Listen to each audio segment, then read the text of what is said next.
Have you ever stood in front of a mirror, repeated a positive affirmation like "I am at peace," only to feel a quiet and comfortable voice inside saying, "No, I'm not"? Have you ever felt frustrated by the gap between what you want to feel and what you actually do feel? If so, you're not alone, and you're not doing anything wrong. In fact, you might be standing at the threshold of something much deeper and more authentic. Welcome back to the channel. Today we're exploring a transformative topic that challenges the surface-level trends of modern self-help culture and dives deep into the raw, real, and sometimes uncomfortable journey of realizing genuine inner peace. This isn't about good vibes only. It's about building an unshakable foundation of serenity that endures life's storms, and not by avoiding them, but by learning to stand in the middle of them with clarity, presence, and compassion. Let's begin with the affirmation trap. In recent years, affirmations have become a staple of the wellness world. They're shared on Instagram, printed on mugs, turned into mantras. I am calm, I am enough, I am abundant. And in many ways, they can be powerful tools, but here's the uncomfortable truth: affirmations often fall short.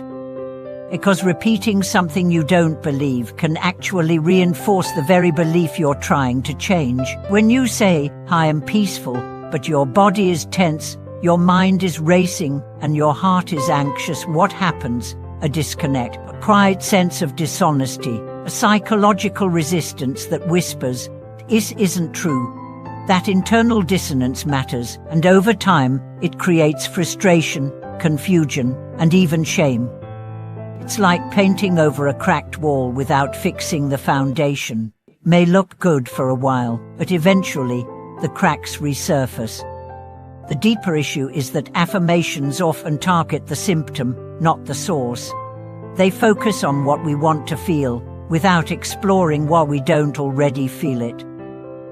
To truly realize inner peace, we must unearth the roots of our internal disharmony. This means shifting from wishful thinking to courageous self-inquiry. It means asking hard questions, sitting with discomfort, and listening deeply to our thoughts, yes, but also to our bodies, our breath, and the emotions we've been trained to suppress. Here's where the work begins. Take out a journal. Ask yourself, what keeps me from feeling peaceful? What do I fear when I slow down? What stories am I carrying about myself, about life, about others, that create inner friction? You may be surprised by what surfaces. Perhaps it's a childhood wound that's never fully healed, a guilt you've been carrying, resentment you've denied, an expectation of perfection that weighs you down every day. Now bring your attention to your body. Where do you hold tension? What areas feel heavy, blocked, tight? Our bodies often tell the truth before our minds do. A clenched jaw, a tight chest, a stiff neck. These are messengers. They point to emotional patterns begging for acknowledgement, not affirmation. And this is where the power of acceptance comes in, not as passive resignation, but as active surrender. True acceptance is not giving up. It's saying, "This is what is right now, and I choose to meet it with love." It's about welcoming the parts of you that feel broken, scared, angry, or tired, and not to fix them, but to be with them. This is the essence of shadow work, inviting the disowned aspects of ourselves into the light of compassion. Because peace doesn't come from only loving what's easy to love. It comes from integrating all of who we are. And when we do that, when we stop running, resisting, avoiding, we find something extraordinary.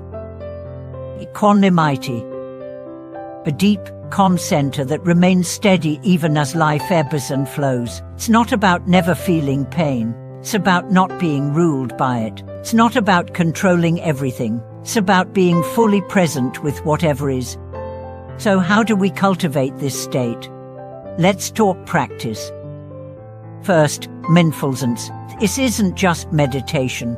It's a lifestyle. It's learning to anchor your attention in the present moment. It's noticing when your thoughts wander to the future or past and gently bringing them back. again and again. Mindfulness dissolves anxiety by focusing on what is, not what might be.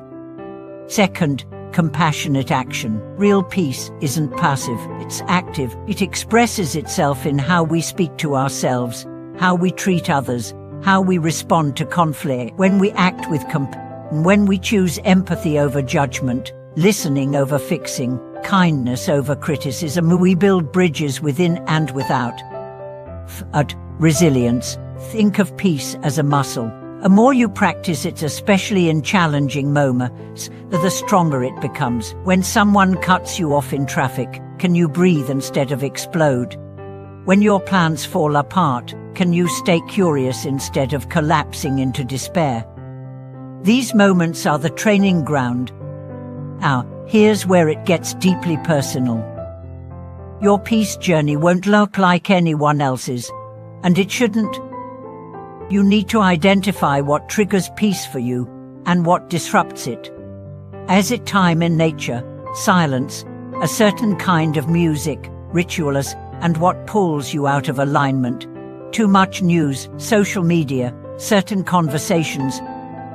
Track these things, at them, begin to notice your patterns. Awareness is everything. Then create your own peace ritual. Maybe it's 10 minutes of meditation in the morning. Maybe it's a gratitude list before bed. Maybe it's turning your phone off during meals. It doesn't have to be big, it just has to be yours. And finally, celebrate your progress. You won't always feel peaceful, that's okay. Peace is not perfection, it's not a destination. It's a way of relating to the journey. Every time you pause before reacting, every time you show yourself grace, every time you choose to be present, you are succeeding, even if it doesn't feel like it. Want to share a story? One of our viewers, a woman in her 60s, wrote to say she spent decades chasing peace through books, workshops and affirmations, but nothing stuck. Then one day, during a walk in the rain, she stopped trying to change her mood and just felt it. Sadness, beauty, stillness, all at once.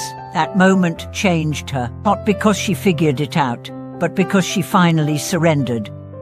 Another young man told us he used to repeat, "I am calm," during panic attacks. Didn't help. Then he started asking, what part of me is trying to protect me right now?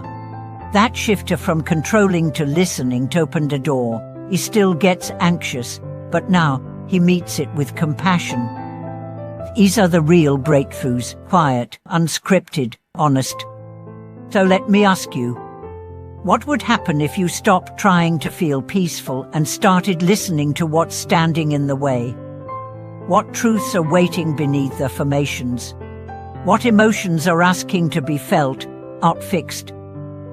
Start there. Because the peace you're seeking isn't on the other side of constant positivity. It's on the other side of presence, of courage, of compassion, and it's available to you, not as a reward, but as a practice. If this message resonated, take a moment to reflect in the comments. What's your relationship with inner peace? What practices work for you? Where do you struggle? Let's create a space for real, raw, meaningful dialogue. And if you haven't already, subscribe to the channel, like this video, and join this community of seekers committed to living with authenticity, presence, and purpose. Until next time, may your peace be real, may your practice be gentle, and may you remember you don't need perfect thoughts to feel whole. You just need to show up exactly as you are.